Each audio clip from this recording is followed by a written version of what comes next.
sounds sweet. And it didn't blow up. So that's a win right there. Oh, motorcycle people, it's the day we've been waiting for.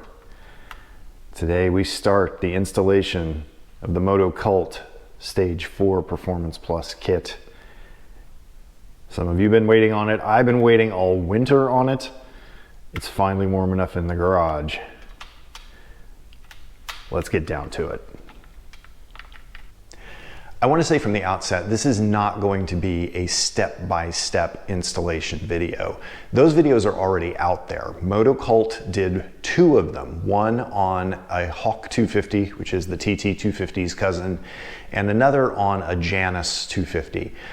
Those are step-by-step detailed instructions on how to do each of the things that you have to do to install this kit. They're done by Devin Beek at MotoCult. I'm not going to improve on those, right? He's the expert, not me. So I will link to those in the description below so that you can go check those out. What I'm going to do is tell you where installing on the SG250 is different, or some of the tricky bits of getting it done. I'm sure that I'm going to run into some issues. If you watch CSC's videos ever, they also did a 4-part series on this system, this kit, and installing it. But again, it's not a step-by-step. There's a lot of fast-forward bits, and there's a couple of really important things that they leave out that I'm going to walk you through when we get to it. So stick around. There's going to be some real specific information on the SG250 itself and how the system being installed impacts your bike and some of the extra steps you got to take. As you can see, I already got started by removing the seat and the fuel tank. When you remove the fuel tank, be sure to track where the hoses go. There are 2 hoses that come off the bottom of the tank. One of them is a vent line that was actually running through here and was, when I tried to pull it off, it wouldn't come off because it was caught between the air box and the battery. So I went ahead and pulled the battery out. I needed to get it out anyway, so we don't have electricity running through the bike while we're working on it. But that was an interesting thing to get the gas tank off for the first time. And while you're at it, you might as well go ahead and take the exhaust off. You got these 2 bolts coming out of the front of the head, come off very easily. And then the rear mount actually shares a mounting bolt with the rear foot peg. So you got to get a wrench on the outside of that, and then there's a nut in here, and you just take that off. The exhaust comes right off, and then you can put your foot peg back on.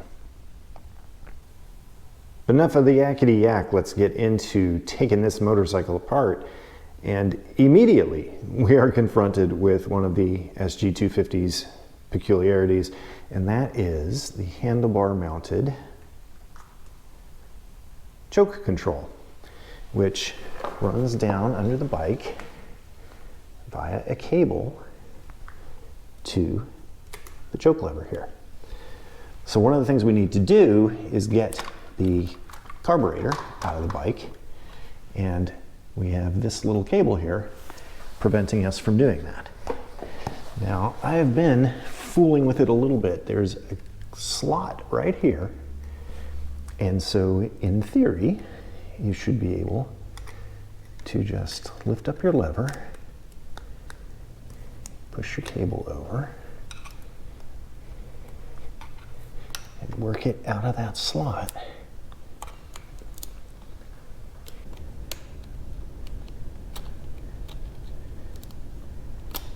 Hey, success. All right, so that is the first thing that we need to do in order to be able to get the carburetor out. I will uninstall the cable that runs up to the handlebars, and I'll uninstall it from the control up in the handlebar as well, and that will simplify just one little piece, our undercarriage here. And now you may be thinking, great, Tony, I wasn't expecting to take my switchgear apart just to remove the carburetor, but surely that's the last thing that's different about pulling a carb from the SG250. And the fact that I'm asking that question, you already know the answer. It is not. So what you will also need to do is pull this little hose off here, off of this vent. That goes to your carbon canister down here. Another hose is coming in from above and attaching right here at the intake.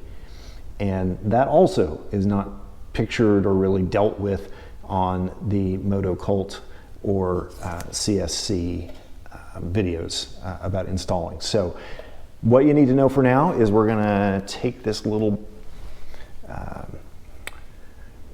clip, I hesitate to even call it a clamp, and we're gonna get that hose free. Actually, you know what? Before we take that hose off, we're gonna do something else real quick. I wanna explain what it is for those who might not know, which included me up until a couple of days ago. So you see that hose coming off, that feeds through and winds up and around here to this guy. Come around to the other side. That piece also has a hose that you can trace all the way back. It's a little hard to see. Into the air box. And the hose that comes out of the bottom and comes to this funny little guy coming off the side of our head. And these are all pieces that belong to the emission system of the bike, and you will not see those mentioned in the CSC videos. You won't see them mentioned in the MotoCult videos, and probably for very good reason. We're eventually going to take that all off.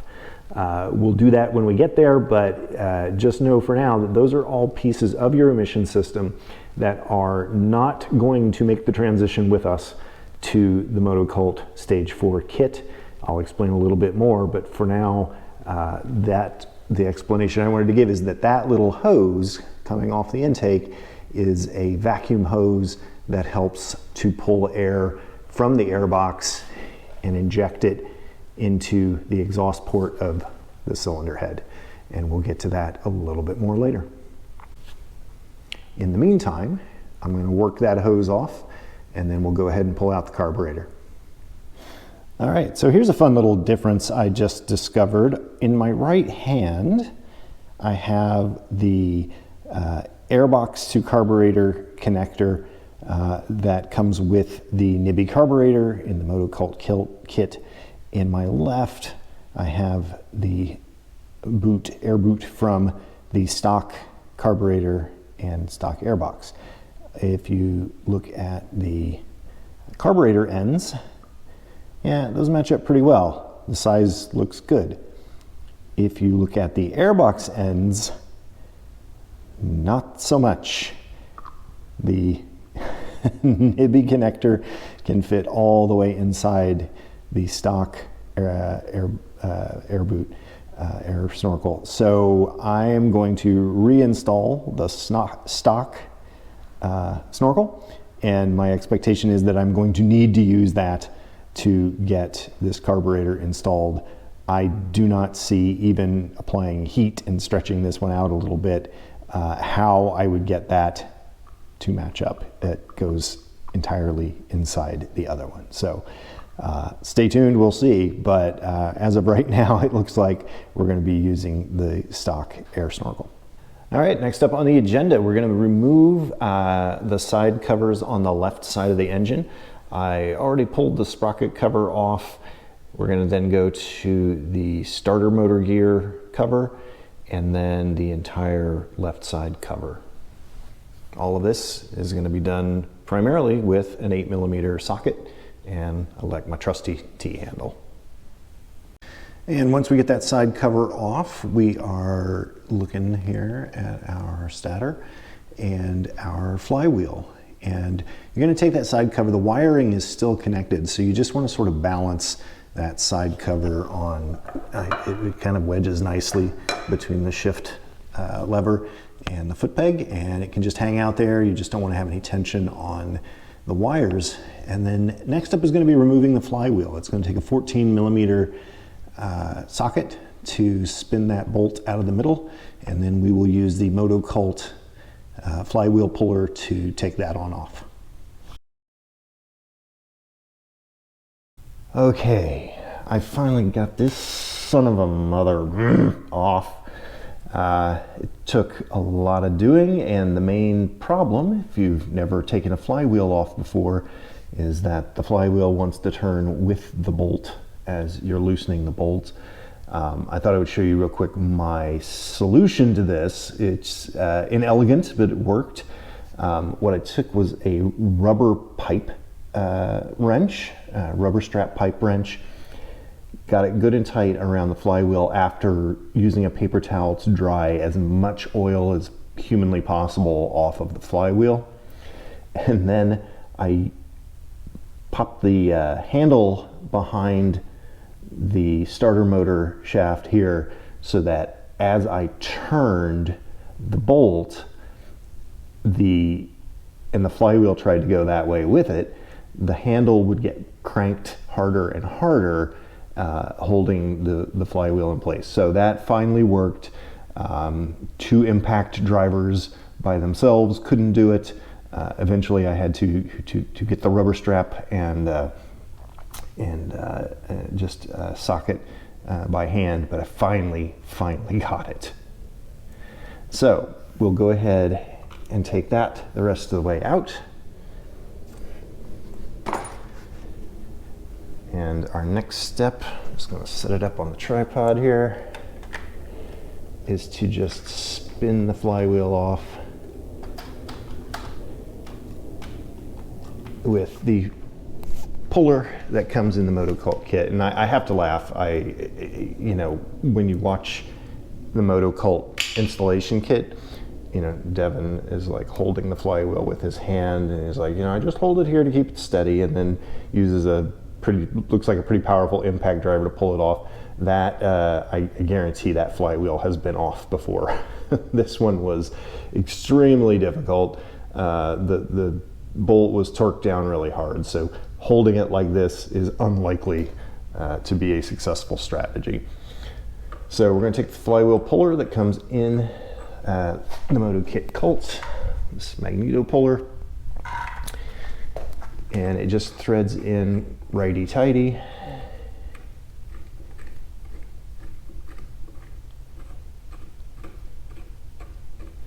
And then I'm going to use a 17 millimeter socket to just drive that on.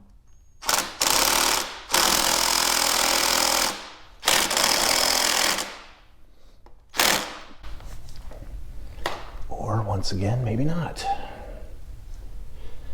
All right, now what does it need? Okay, we're back, and this too proved to be harder than expected, but I finally did get it to break loose. I had to use my wrench in the opposite direction to keep the flywheel down from turning this way, and really just had to brute force it to get the flywheel broken loose initially. So go ahead and get this out of the way. Give you a better look at that. So now we are just spinning this on, and not quite there. And there we go, finally. Our flywheel is free. That is probably the hardest part of the entire install, is getting this off for the first time. And once that's done, everything else is going to seem relatively easy from here. All right, so we've finished on the left side of the bike. I've now flipped it around so that we can start working on the right side. And here again is where we encounter one of the major differences with the SG250.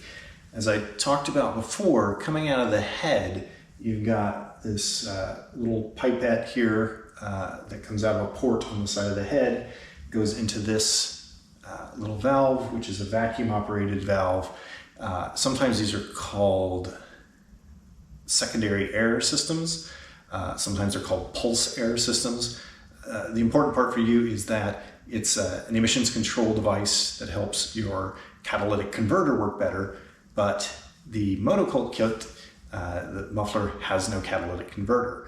So what you don't see in the MotoCult videos and you don't see in the CSC video about this kit is this equipment is going to go away.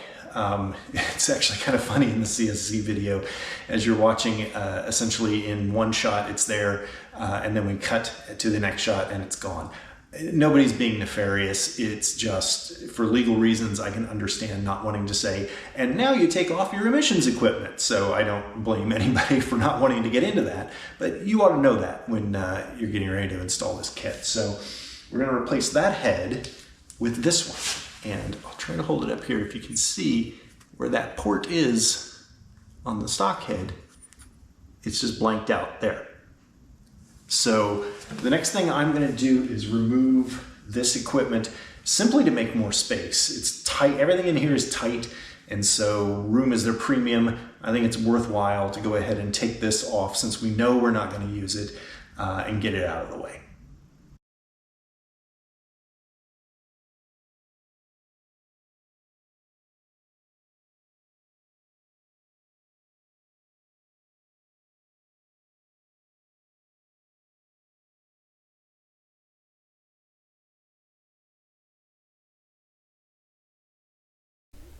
And just that quick, we're finished with the teardown portion of the installation. We got our old head and cylinder off. We removed our old piston and camshaft. And now we're going to do it all in reverse. All of that was following the MotoCult videos just directly. There was nothing special about the SG250 on that. But now we're going to start doing it in reverse, and if I hit any snags, I will let you know. But I believe that the build backup is also going to follow the MotoCult video exactly.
Hey, this is post-shower future Tony popping in here to tell you as soon as you get your valve rockers installed, and if you want to go ahead and adjust your valves, stop at that point.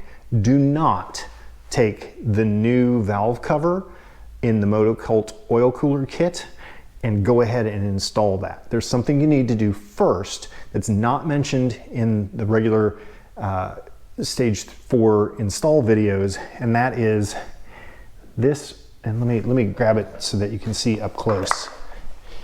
You want to go immediately to the oil cooler installation video, which I will also link below. And you see there's this raised nut here, and this one is now a flat little button head. The oil cooler kit comes with a couple of these button head bolts, and you got to remove this front one and red Loctite it and replace it with the button head bolt. It starts out as a regular one just like this, but what I will tell you from experience is if you install the valve cover without replacing that bolt first, you will, I don't know if you can see that. It's not very good. If you can see that little divot, there it is. That little divot is what happens. You will feel like the valve cover is hard to get on, and you will make a dent in it like that. That divot is pressing on one of the channels that oil has to flow through in this valve cover. So I reached out to MotoCult and said, hey, I screwed up. I didn't change out that bolt first, and I tightened down the valve cover. Is this okay, or do I need to replace it? And he said, blow some air through it, blow some water through it. It probably is going to be okay as long as oil can still flow through there. I also took off the banjo bolt and actually could look inside, and the divot wasn't very big, but you don't want to, I'm telling you, don't make my mistakes. So as soon as you've reassembled the engine and you've got the rockers on top, stop, go look at the oil cooler installation video, make that change of that bolt, and then you can install your valve cover. Now I'm gonna kick it back to This Morning Tony to tell you all the other mistakes he made in the course of rebuilding this engine. Okay, so the engine is back together. I spent about 3 hours on the build-up this morning. I'm tired. I'm kind of frustrated with the project. But let me tell you, the things that I made mistakes doing, it's not really the fault of the kit, the bike, the videos. Those all are fine. This is dumbass stuff that I did myself that I want to try to save you from. So the first thing I did wrong was I had my piston already and I put it on the shaft, and then I realized I hadn't put the gasket down for the cylinder before doing that. And so I had to take the piston off, had to put the gasket down, put the piston back on, and now we're good, right? We're not good, because then I spent an hour plus trying to get the piston into the cylinder by myself. I tried some methods that they showed on the MotoCult videos. I had some difficulty with that. I chased those goddamn rings around for an hour by myself. Finally got them in, and I had put a tool underneath the piston to hold it steady while I put the cylinder on. And when I pulled my tool out, I ripped the gasket. So off comes the cylinder, off comes the piston. New gasket from the MotoCult kit, thank God, and we start over. So piston back on, and I finally went and got help from my son, who very generously held the cylinder for me while I futzed with the rings, and we got it in about 20 minutes. So, all right. There, now we're moving, right? We got the cylinder on, we got the piston in the cylinder, everything was turning fine. And then I proceeded to knock over a quart of oil and spill most of it. Run to Home Depot, Lowe's, by my son to get me some oil dry while I continued working. After that, things went pretty well. That was enough to go badly. But after that, things went pretty well. Getting the head on wasn't a problem. Getting the valves adjusted wasn't a problem. And then I put on the new valve cover that comes with the kit so that you can install the oil cooler. But for now, I need a break from this. I need a cup of coffee and something to eat, and then I will get back to it. Once we have our top end put back together, I think the next logical thing to do is install the upgraded clutch springs that come with the MotoCult kit. And to do that, we're going to have to take off the whole clutch side case. First things you're going to do are loosen the the nuts that tension the clutch cable so that you can slip it out and have it free. Then we are going to take off the bracket to get the clutch cable completely out of the way. we're going to have to take off our Kickstarter. And that's just a little 12mm bolt back here. And then I believe it's mostly 8mm bolts just around the case to take it off. So let's get started.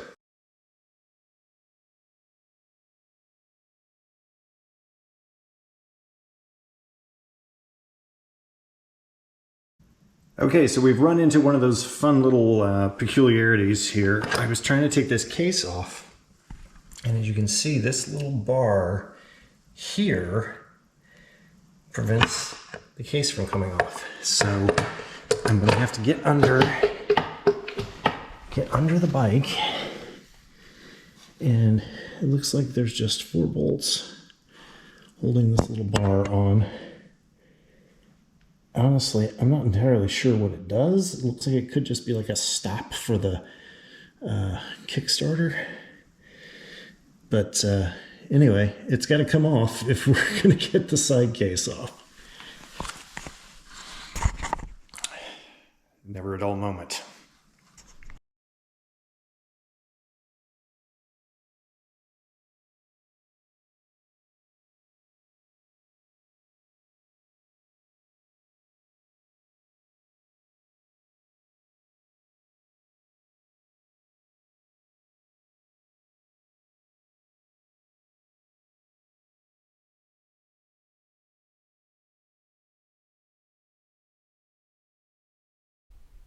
All right, at long last, it's time to put the carburetor back on the bike. I went ahead and attached the flange to the carburetor here on the bench. And if you recall earlier, we pointed out this little nipple where the vacuum hose for the emission system connected. We're gonna need to block that off so that that's not exposed. I have just a little silicone rubber cap that I'm gonna pop on there. And then I am going to secure that with a zip tie.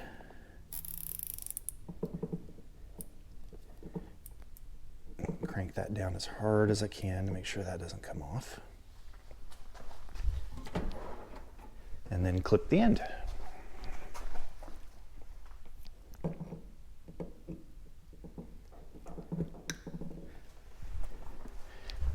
Now, I got that rubber cap in a set from Harbor Freight. It's this Pittsburgh silicone rubber plug and cap set. I will link that in the description of the video. But when we removed the emission system, we also took a hose off of the airbox. And I have another cap that I cut to length. And I'm going to use a little clamp, little circular clamp here to hold that on to the airbox. Let's go take a look at where that goes. All right, so here on the side of the airbox, it's this little nipple here. That's where we took one of the hoses off from the emission system. I'm going to slip my cap over that.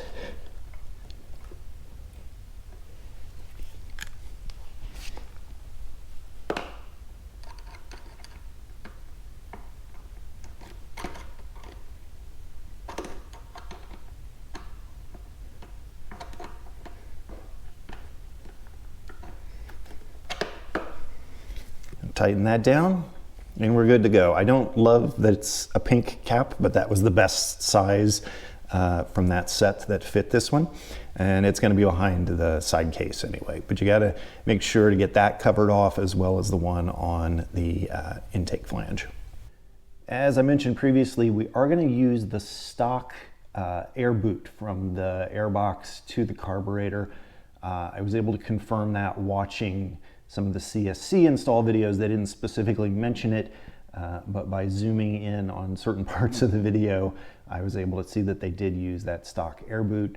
I don't know exactly the orientation of it because it's not perfectly symmetrical. It kind of scoops either up or down depending on which way you have it oriented. So I have it scooped mostly up right now.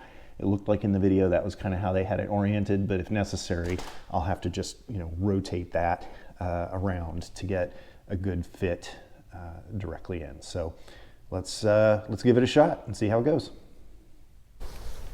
I'm working in a tight space here, and there wasn't really a good way to shoot it from my side without blocking the camera completely while I'm working on this. So I did want to tell you that I took a tip from MotoCult and I put a little bit of grease just right inside the edge of the air boot to help the carb hopefully go in more easily. Well, let's see what happens here.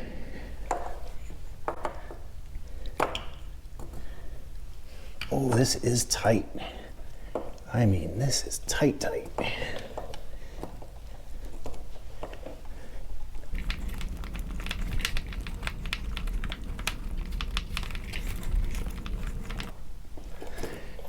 All right. I had seen in some places where they had to use a heat gun to soften this up a little bit. I am going to give that a try. This is very, very stiff, and the opening on the new carb is a little bigger. So I'm going to hit that just very gently and momentarily with a heat gun and see if we can soften that up a little bit.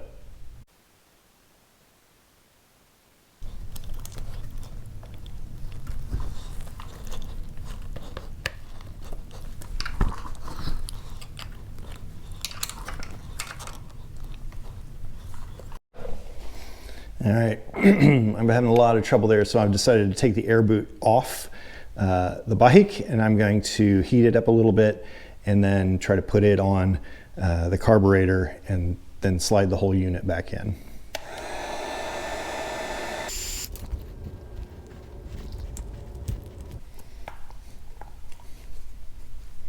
Aha. Success. Okay, eventually I just took the air boot off and put it on the carb first and put my clamp on. It was easier because I could reach inside the boot and kind of stretch it with my fingers to get it over the flange. Now let's see what other problems I've caused for myself getting this back in. There's a lip on the air box that you got to get up and over.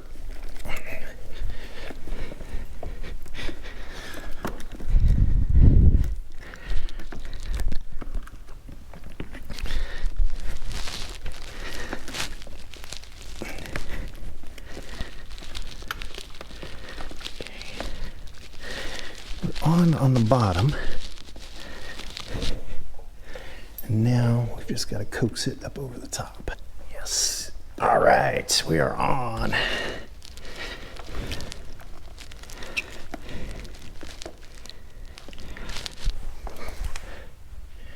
And the orientation's not bad. Looks like there's kind of a slight twist. I'm gonna see if I can bolt the carb in and then try to work the air boot around just a little bit to take that twist out. But by and large, we're in pretty good shape. We're up and over that flange all the way around on the air box, so the boot is securely in place. And we actually got the carb in here. So let's bolt it down and see where we're at. I'm going to install the flange bolts now. I'm going to do the best I can to give you a good look. We're working in some pretty tight space together now, so my hands are going to be somewhat in the way. These are 10mm bolts that we took out at the beginning, and everything in here is a very tight fit right now. We're working in such close quarters here that really open-end wrenches are going to be about the only way to get at these. I can't imagine. There's no socket tiny enough to get in here, and really there's not even room. I could try it now. There's not even room for a box end or closed end wrench. So it's going to be slow and steady wins the day on this one. A little more room to operate up here. You can use the closed end of a wrench if you want. right.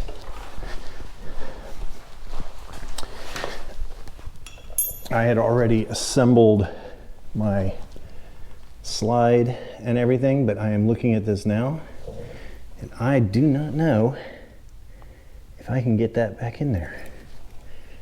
Let's see.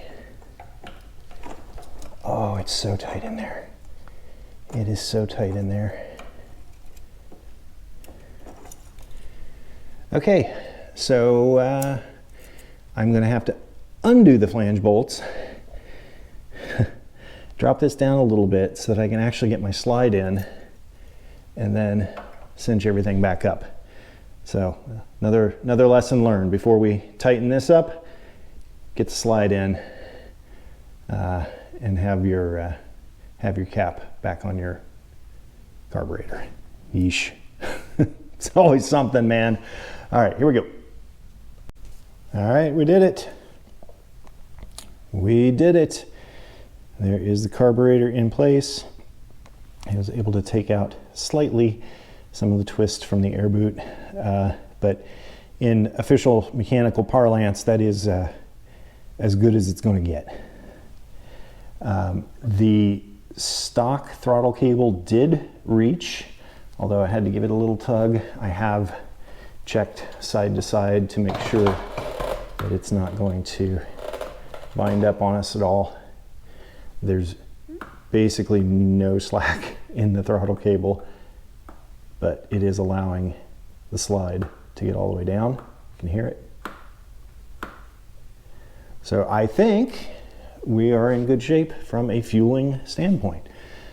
So the last component we've got to put on is going to be our oil cooler, and we'll tackle that next. Before we move on, a quick note about your upper engine mount plates.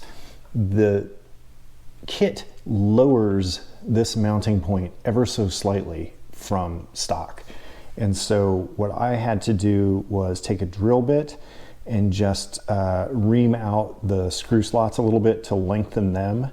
I think I did this one and the one here at the bottom, and just doing that with a fairly large drill bit about the size of the bolts, and just pulling it back and forth with my electric drill was enough to just lengthen those slots ever so slightly so that you can get the engine mount bolts to fit.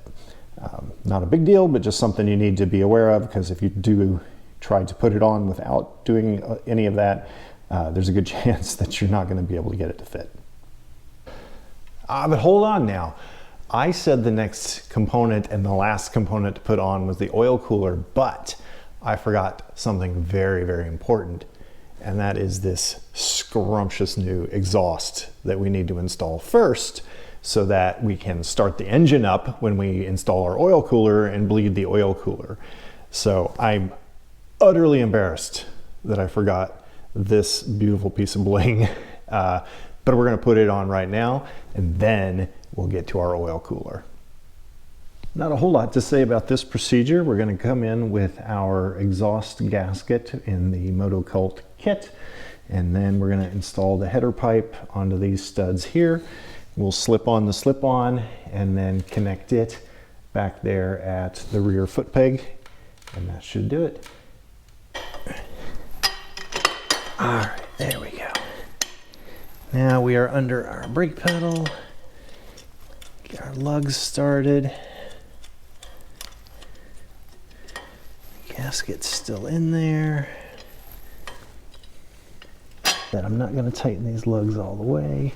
You want to try to keep them nice and even. Okay. All right, so we're going to come back around now. I'm going to go ahead and take the mounting bolt out, slip my exhaust on, and line it up. Rear foot peg and mounting bolt back through.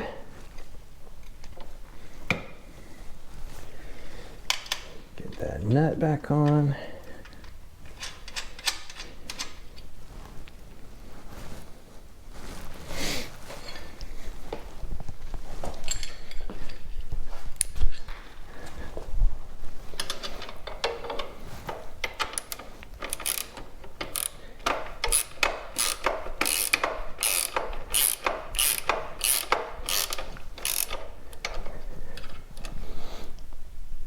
cinch that up good.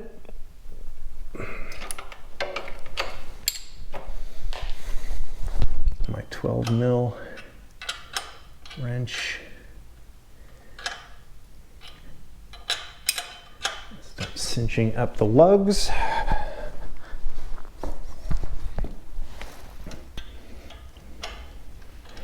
Again, you're trying to keep them as even as you can. Well, yes, it is awkward doing it from the opposite side of the bike. Thank you for asking. Now, we're gonna get these tight, but we're not gonna crank on them like crazy here.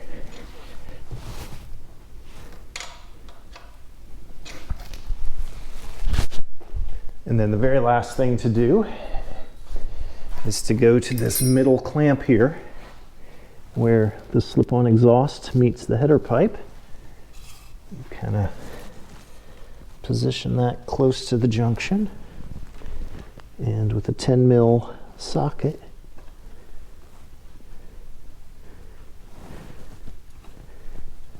we're going to tighten that down.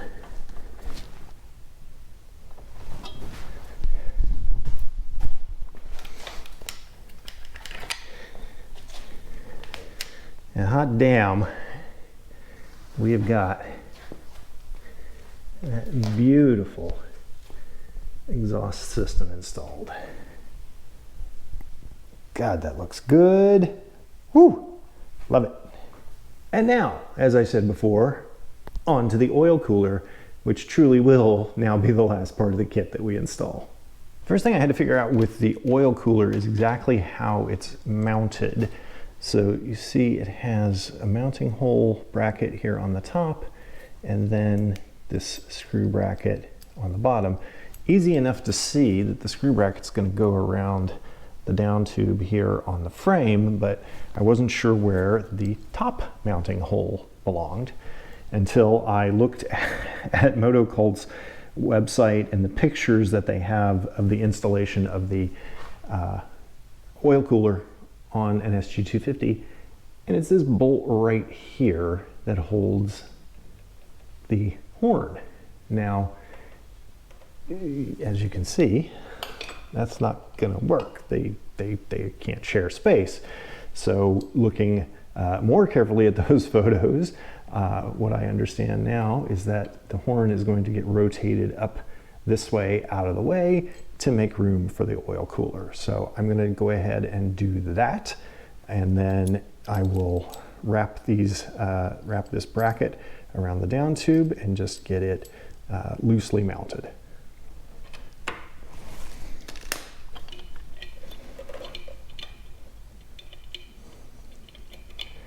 So we're going to free the horn completely, get the cord out of this little bracket. Now we do want to keep that bracket because it's also keeping our wire bundle up to our headlight. So we'll just let the horn hang to the side. Come in with the oil cooler. Put the bolt back in that little, put the oil cooler behind the little cord keeper here.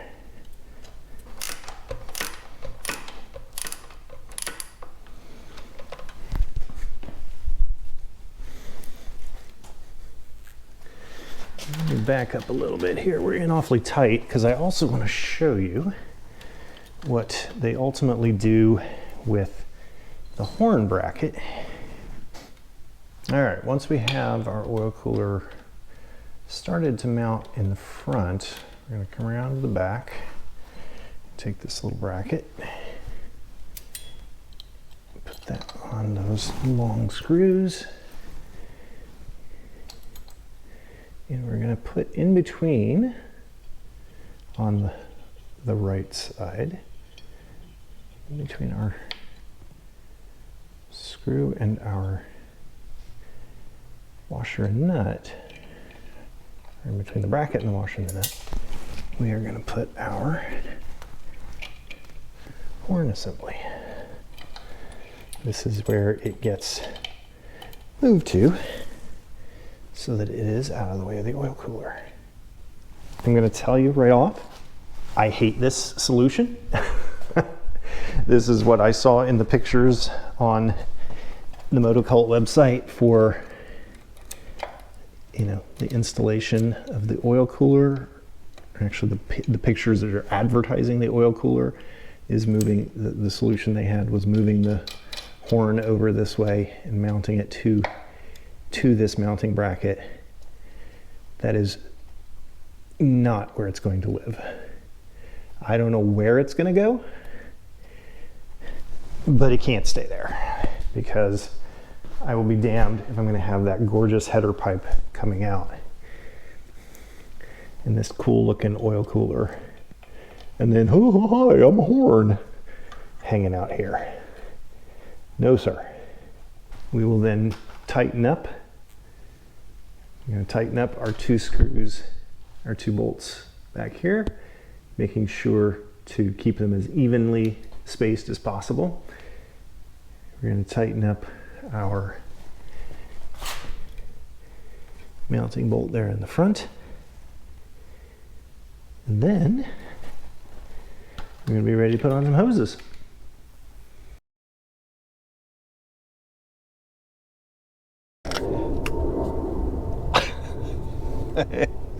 Airplane overhead. All right, so I've installed the oil cooler. Everything is connected up. The last step to do here is to bleed that system. I am super nervous because this is going to be the first startup of the bike since we installed the kit. I have my assistant here to help me. So we're going to start it up. We're going to just follow the same procedure that MotoCult has on its oil cooler installation video. A couple seconds till oil flows, plug it with my thumb, and then reconnect it there. And we should be good at having all of the air out of the system. So hang on a second. I gotta unhook my hose. Okay, so here we go. Fire it up.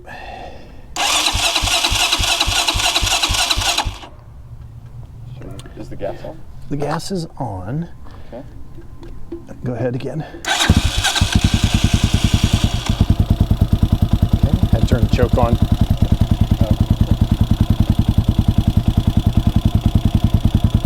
Okay, stop.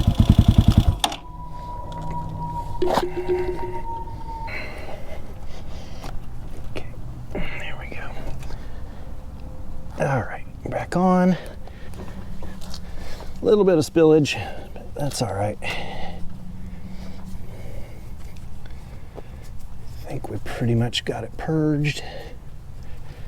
All right, there we go.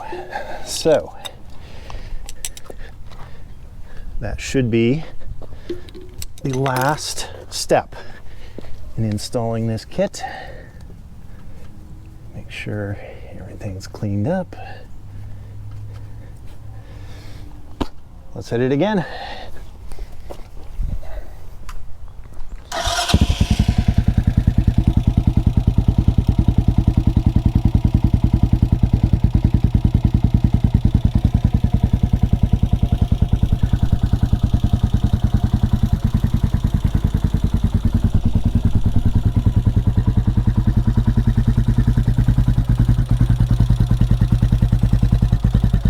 Look how sweet that exhaust is on this white bike.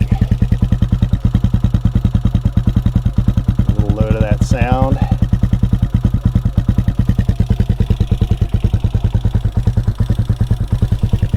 Adjust my idle screw a little bit here.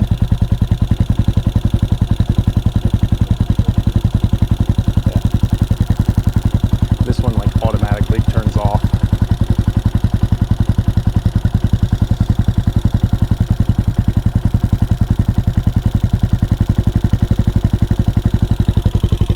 Idle up a little bit.